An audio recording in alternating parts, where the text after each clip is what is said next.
ओम शांति। जैसा कि आप सभी ने छठवें चैप्टर में सुना था कि कैसे आज हम नीचे उतरते गए हैं। हर मानव के अंदर अवगुण ही भरे पड़े हैं, जो हमारा जीवन आज शूद्रों जैसा हो गया है। बिल्कुल हम कलाहीन हो गए हैं। तो यहाँ पर परमात्मा पुरुषोत्तम संगम युग पर स्वयं परम पिता परमात्मा आ करके हम बच्चों को पढ़ा करके हमारे जीवन को शूद्र से ब्राह्मणों के समान बनाते हैं और हम कर्म के ब्राह्मण बच्चों के द्वारा राजयोग मेडिटेशन सिखाते हैं। तो आज हम देखेंगे ये 7वां लेसन है, जिसमें आपको राजयोग दर्शन दिखाया जा रहा है, जिसमें भगवान कहते हैं कि मैं तुम्हें राजयोग के द्वारा राजाओं का राजा बना दूंगा। राजाओं का राजा अर्थात किसी के धन दौलत रुपए पैसे पर विजय प्राप्त करना नहीं। जो अपने सर्व कर्म इंद्रियों पर विजय प्राप्त कर लिया वही सच्चा राजाओं का राजा है। तो योग मीन्स होता है याद।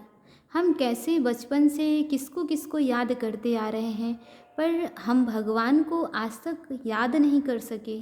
और कैसे हम याद करते हैं, किस तरीके से याद करते हैं, तो यहाँ पर दिखाया गया है योग मीन्स याद। जैसे एक माँ को बच्चा होता है तो सबसे ज़्यादा बच्चा किसको याद करता है? माँ को। थोड़ा बड़ा हो गया तो दोस्तों को, शादी हो गई तो पति पत्नी को, बच्चा पैदा हुआ तो माता पिता का प्रेम बच्चे से, वृद्ध अवस्थाएं बीमार हैं तो किसको याद कर रहे हैं? डॉक्टर को। अब डॉक्टर का काम है तन ठीक कर देना, मन ठीक नहीं कर सकता है। तो डॉक्टर हमें याद दिलाते हैं कि आप मन से भगवान को याद करो तो ये तन जो है जल्दी स्वस्थ हो जाएगा। तो हमने भगवान को याद करने के लिए विधि कौन सी अपनाई है? हम हठ योग करने लगे। आप देख सकते हैं कैसे हठ योग किया जा रहा है। कोई दंडवत कर रहा है, कोई वज्रासन कर रहा है, कोई कुंडली कर रहा है, कोई माला फेर रहा है, कोई भजन, कोई कीर्तन। क्या ऐसे करने से हमारे जीवन में सुख शांति आती है क्या? कोई तो 9-9 दिन तक व्रत, कोई 1-1 महीने तक व्रत, कोई बहुत ज़्यादा अपने आप को तकलीफ़ दे रहा है, बिन चप्पल जूते के पैदल चल रहा है। क्या ऐसा करने से अभी तक हमारे जीवन में सुख शांति आई? भगवान कहते हैं ये सब करने से हमारे जीवन में सुख शांति नहीं आ सकती है। जिस प्रकार एक बच्चा अगर भोजन न करे तो घर में माता पिता को तकलीफ़ होता है, दर्द होता है, इसी प्रकार हम आत्माएं जो हैं वो परम पिता परमात्मा की संतान हैं। जब हम आत्माएं अपने आप को तकलीफ़ देते हैं तो हमारे पिता को भी बहुत ही दर्द होता है, तकलीफ़ होता है। वो कहते हैं ये सब करने की ज़रूरत नहीं है। जिस प्रकार एक माता पिता के 2 बच्चे हों, एक बच्चा बहुत माता पिता को पैसा दे पर उन्हें सम्मान न दे, उनका कदर ना करे, उनकी सेवाएं ना करे, तो क्या वो माता पिता उस बच्चे से संतुष्ट होंगे? और एक बच्चा जो पैसा ना दे पर माता पिता की हर बातों को माने, उनकी सेवा करे, तो माता पिता तो उसे ही ज़्यादा प्यार करेंगे।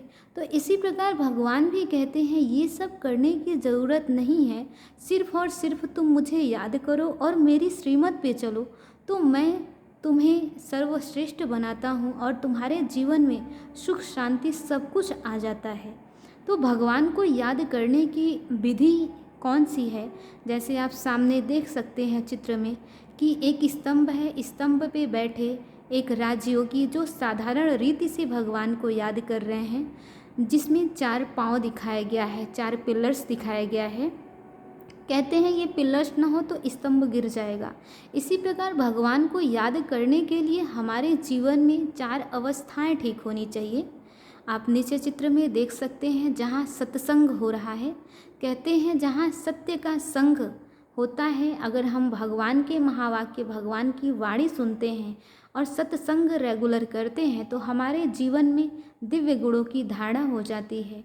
और कहते हैं अन्न शुद्धि, जैसा अन्न वैसा मन, जैसा पानी वैसा वाणी। और ब्रह्मचर्य, ब्रह्मचर्य सिर्फ तन की ब्रह्मचर्यता की बात नहीं, तन के साथ साथ हमारा मन बहुत साफ और बहुत निर्मल होना चाहिए। मन की ब्रह्मचर्यता जरूरी है। जब ये 4 अवस्थाएं हमारे जीवन में ठीक होती हैं तो ये 7 गुण अपने आप आ जाते हैं। जैसे पवित्रता, ज्ञान, सुख, शांति, प्रेम, आनंद, ये 7 गुण हमारे जीवन में आ जाते हैं।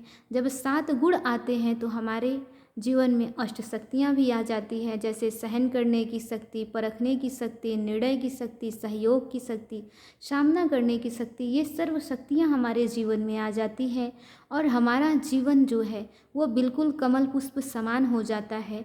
जैसे कमल कीचड़ में होते हुए भी सबसे न्यारा और प्यारा है, उसके एक भी पत्ते को भी गंदा पानी स्पर्श नहीं कर सकता है।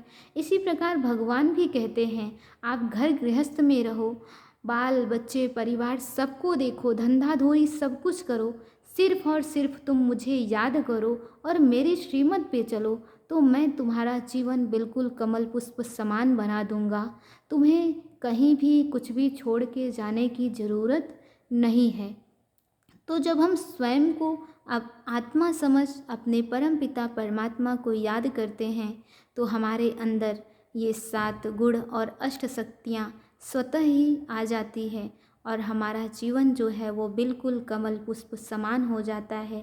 हमारे जीवन में आनंद ही आनंद आ जाता है।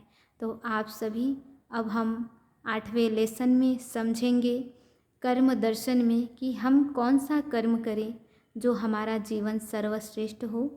तो इस लेसन को आप सभी ज़रूर सुनिए और ज़्यादा से ज़्यादा शेयर करिए, क्योंकि ये अच्छी चीज़ें हम जितना दूर तक पहुंचाते हैं, लोगों तक संदेश देते हैं, क्या पता हमारे एक एक अच्छी सी वीडियो शेयर करने से किसका जीवन परिवर्तन हो जाए, किसके जीवन में सुख शांति आ जाए और हमारा वो भाग्य बन जाए, उसकी दुआ हमारे जीवन में लग जाए। तो आप सभी ये ज़रूर सुनें और दूसरों तक भी शेयर ज़रूर करें। ओम शांति।